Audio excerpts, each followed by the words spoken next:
दोस्तों, आज मैं आपको सुनाने जा रहा हूं अपनी मंडली की सदस्य रश्मि नाम्बियार की लिखी कहानी कदमों के निशान। ऑडिटोरियम की सीलिंग पे छोटे छोटे बल्ब जल रहे थे। ऑडिटोरियम खचाखच भरा था। मैं जानती थी अगले 2 मिनट में मुझे स्टेज पे बुलाया जाएगा अवार्ड लेने। वो अवार्ड जो हर नृत्यांगना का सपना होता है, और वो भी कला जगत के सबसे जाने माने व्यक्ति के हाथों से लेना। मैंने एक लंबी सांस ली और उस सांस को अंदर ही रोके रखा, मानो उस सांस में मेरी सालों की मेहनत और जिंदगी भर की खुशियां सिमटी हुई हों। उस पल को मैं वहीं रोक लेना चाहती थी।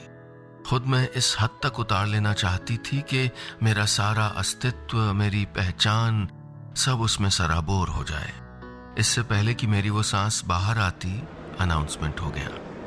और इस साल का सर्वोत्तम नृत्यांगना पुरस्कार अमृता रामचंद्रन को दिया जा रहा है भरतनाट्यम नृत्य के क्षेत्र में पारंगत हासिल करने के लिए। अमृता जी से अनुरोध है कि वो स्टेज पर आकर हमारे माननीय मुख्य अतिथि के हाथों से पुरस्कार लें। मेरा दिल जोरों से धड़कने लगा। मैं अपनी लाल बॉर्डर वाली पीली कांजीवरम साड़ी का पल्लू संभालते हुए स्टेज की तरफ चल दी। अम्मा की साड़ी थी ये, मैंने जानबूझ के पहनी थी ताकि उनके साथ होने का एहसास बना रहे। स्टेज पर अवार्ड लेते वक्त तालियों की गड़गड़ाहट थी। हजारों जोड़ी आंखें मुझ पर टिकी थीं और मेरी आंखें नम थीं। मैंने मन ही मन अम्मा, अप्पा और भगवान को प्रणाम किया। मैंने सामने बैठे लोगों पर नजर घुमाई। काश अम्मा भी यहीं कहीं बैठी होती। आज उनका साथ ना होना बहुत खल रहा था। उनसे कहा तो था यहां आने को, लेकिन उन्होंने फिर वही बहाना बना दिया था।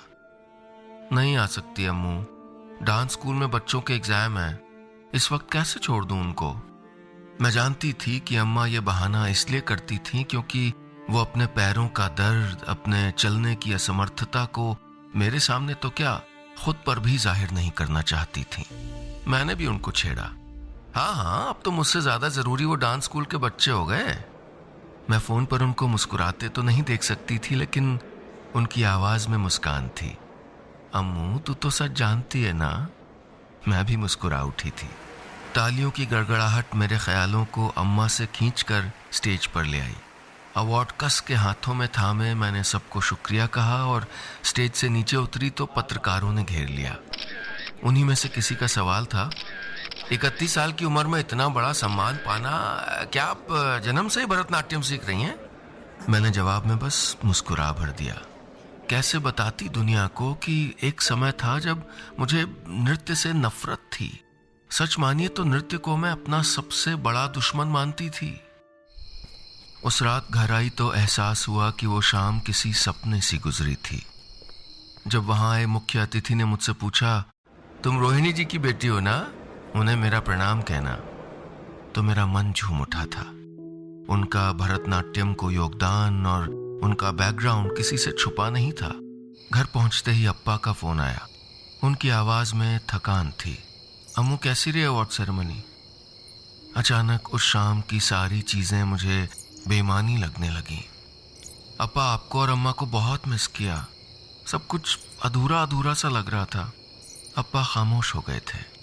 आज इस दिन मेरे साथ ना रहना उन्हें भी उतना ही साल रहा था जितना मुझको। मैं वजह भी तो जानती थी, लेकिन क्या शिकायत करती। मैंने ही चुप्पी तोड़ी। अम्मा सो गई ना? हाँ रे, तुम्हारे फोन का इंतजार करते करते सो गई। 9 बजे की दवाई दी थी ना उसको। अम्मा को जल्दी खाना खिलाकर दवाई देकर अप्पा जल्दी सुला देते थे। अम्मा को बहुत गंभीर ऑस्टियोपोरोसिस था। उनकी हड्डियां कमजोर हो गई थीं। अब डांस तो दूर, चलना फिरना भी बिल्कुल बंद हो गया था। पिछले 5 सालों में अप्पा ने उनको एक दिन भी अकेला नहीं छोड़ा था। फोन रखा तो अवार्ड का ख्याल नहीं, बल्कि अम्मा अप्पा ही घूम रहे थे दिमाग में। अप्पा बताया करते थे, उन्होंने पहली बार अम्मा को एक डांस के प्रोग्राम के दौरान ही देखा था। उनके नाच से ज्यादा उनकी आंखों की चमक ने उनको आकर्षित किया था।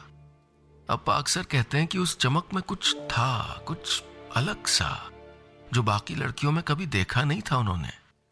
और वो अलग सा क्या था, उसके पीछे की कहानी अप्पा को बाद में पता चली थी।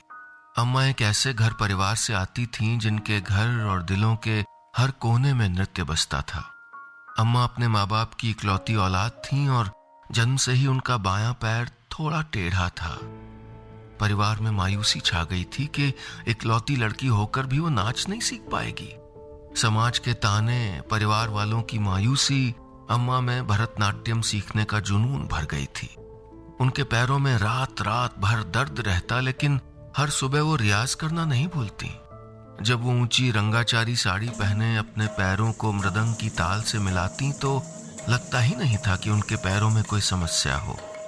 अप्पा को भी कहाँ पता चला था, और जब पता चला तो वो इस जुनून से भरी साहसी लड़की से प्यार कर बैठे थे।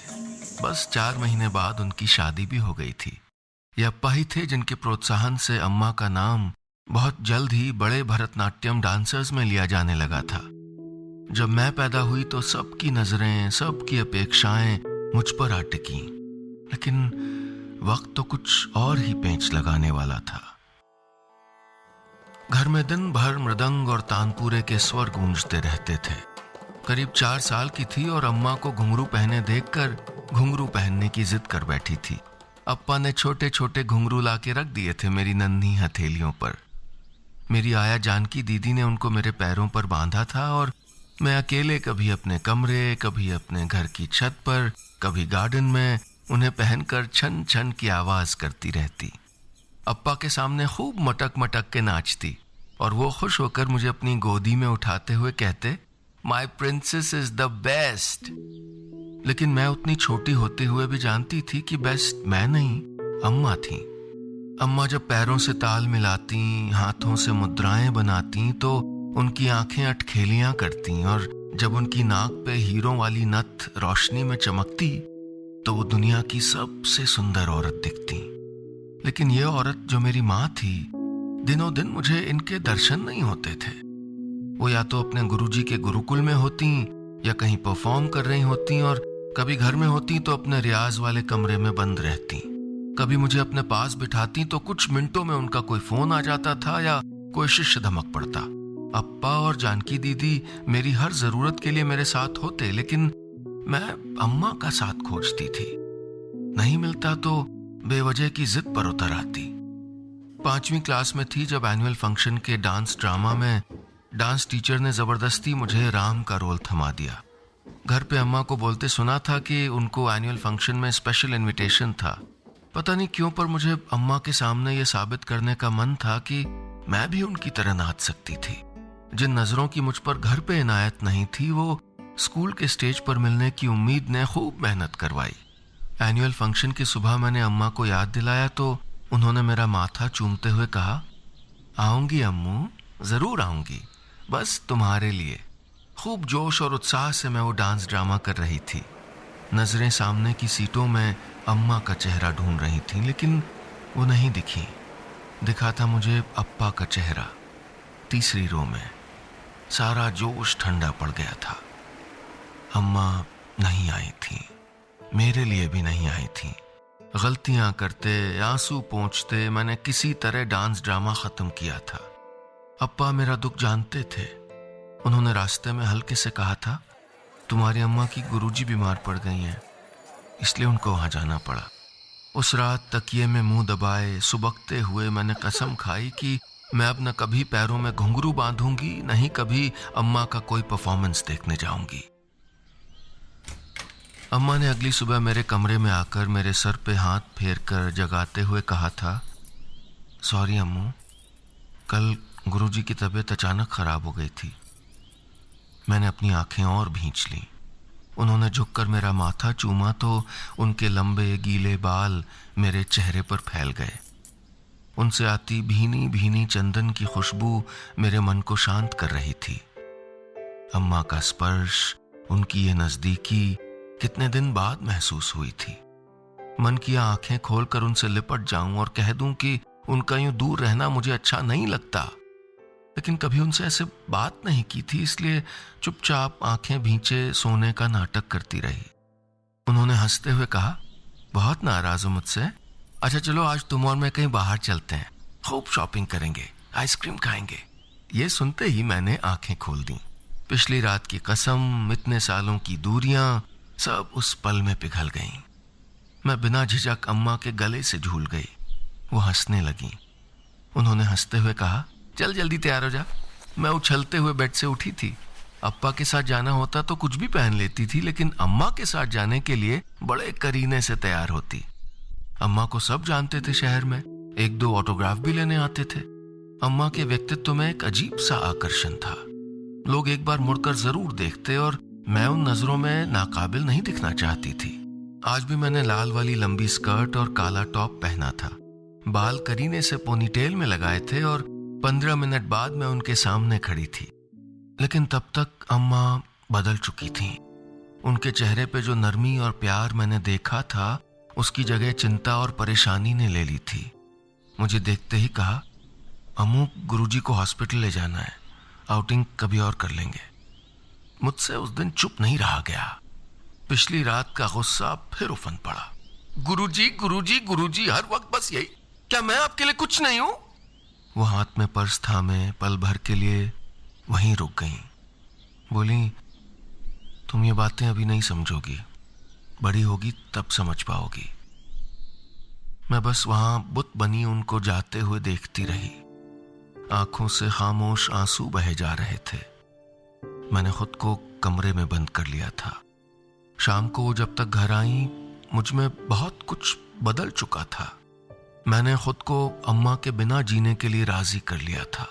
मेरे हिसाब से अगर बिना शिकायत किए किसी से दूर हो जाने को बड़ा हो जाना कहते थे तो मैं बड़ी हो गई थी। मैं खुद को अम्मा से दूर रखने लगी। वो अक्सर मेरे पास आकर बैठ जाती।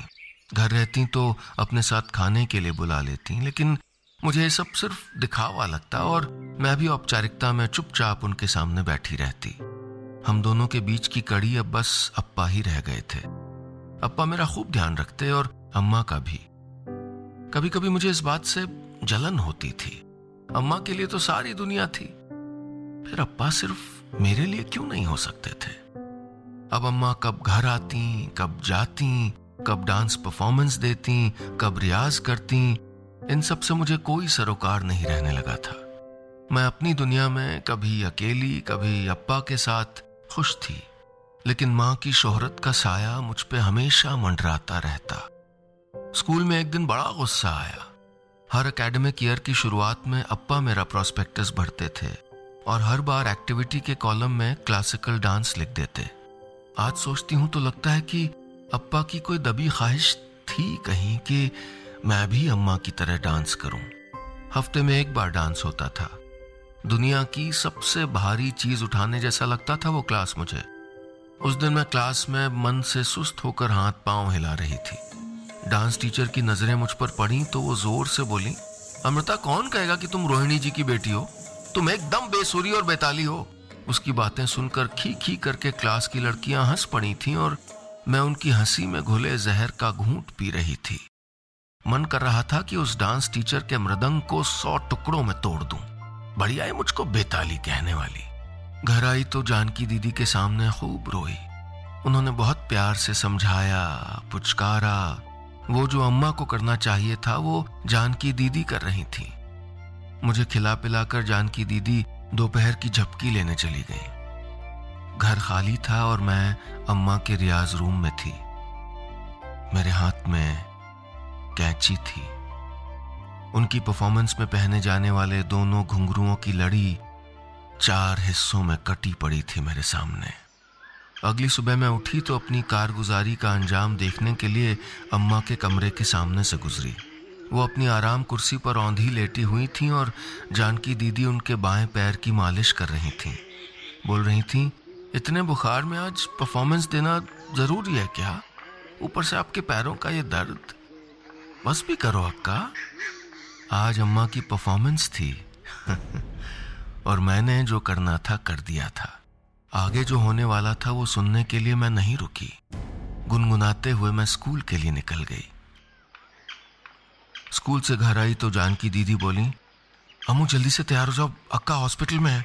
उनके घुंघरू टूटे हुए मिले, सुबह जोड़ के पहन लिए थे। परफॉर्मेंस के टाइम जोड़ खुल गया और वो उसी पे फिसल के गिर गई। मेरा मन शर्म से भर गया था। ये मैंने क्या कर डाला था? मैंने तो बस सोचा था कि अम्मा आज परफॉर्मेंस नहीं दे पाएंगी। हॉस्पिटल में उन्हें बेड पर प्लास्टर में लेटे देखकर मुझको खुद से नफरत हो रही थी। मुझे उनके कमरे में बिठाकर अप्पा कुछ काम से बाहर गए थे। अम्मा की गुरुजी आई थी। मैं अभी आती हूँ कहकर दरवाजे के बाहर जाकर खड़ी हो गई। गुरुजी कह रही थी, रोहिणी अब बस करो, कितना जलाओगी खुद को कला की साधना में? तुम्हारे पाँव की हालत बिगड़ती जा रही है। अब अम्मू 14 साल की हो गई है, उसको सौंप दो ना ये सब। अम्मा कमजोर आवाज में कह रही थी, कला नहीं साधना गुरुजी, बस अपने पिता को दिए वचन को निभा रही हूं। कला क्षेत्र का सबसे बड़ा सम्मान मिल जाए तो मैं उसे उनकी फोटो के सामने रखकर सब छोड़ दूंगी। और नहीं गुरुजी, मैं अम्मू को ये परंपराएं, खानदानी हुनर वगैरह की बेड़ियों में नहीं बांधना चाहती। मेरी बच्ची उस आसमान में उड़ेगी जहां वो चाहती है। मैं दरवाजे के बाहर खड़ी सुन्न हो गई थी। कितना गलत समझा था मैंने अम्मा को, उनकी लगन को, उनके प्यार को। चौथे दिन अम्मा घर आ गई। मेरे अंदर का अपराध बोध मुझे बार बार कोसता रहा। उस शाम मैं अम्मा के कमरे में गई तो मेरे हाथ में उनके घुंघरुओं के वो टुकड़े थे जो मैंने काटे थे। मैंने नजरें झुकाकर उन्हें उनके सामने रखते हुए कहा, ये मैंने किया था। अम्मा ने ध्यान से मेरा चेहरा देखा। मेरे पश्चाताप के आंसू बहे जा रहे थे। उन्होंने कहा, हाँ मुझे लगा था। मेरे लिए अब और सहना मुश्किल था। मैं उनसे लिपट कर रोने लगी। वो मेरे बालों में उंगलियां फेर रही थीं। मैं थोड़ा शांत हुई तो उनसे कहा, मुझे आपसे भरतनाट्यम सीखना है अम्मा। अम्मा ने उस दिन से परफॉर्मेंस देना छोड़ दिया। अब वो मुझे घंटों भरतनाट्यम सिखाती और तब तक सिखाती रहीं जब तक मेरे हाथों में ऐसे अवार्ड्स ना आने लगे। मैंने अपने फ्लैशबैक से निकलकर सामने पड़े अवार्ड को देखा। बाहर भोर हो चली थी। मुझे पता था वो 5 बजे सुबह जग जाती थी। मैंने उन्हें फोन लगाया तो बोली, अम्मू तू जल्दी उठ गई या सोई ही नहीं रात भर? मेरी आवाज भर आ गई। कल सारी रात तुम्हारे साथ थी गुरु माँ। अम्मा हंस पड़ी। गुरु माँ, ये क्या नया नाम दे रही है तू मुझको? मैंने मन ही मन उन्हें प्रणाम किया और बोली, जानती हो मेरे से ज्यादा खुशनसीब कोई हो ही नहीं सकता। मुझे माँ और गुरु दोनों एक ही इंसान में मिल गए हैं। तुमने जो रास्ता दिखाया था उसी पे चल के तो आगे बढ़ रही हूँ। मेरी गुरु माँ हंस पड़ी, बोली, पता ही नहीं चला कब मेरी छोटी सी अम्मू इतनी बड़ी हो गई। बस इतनी सी थी ये कहानी।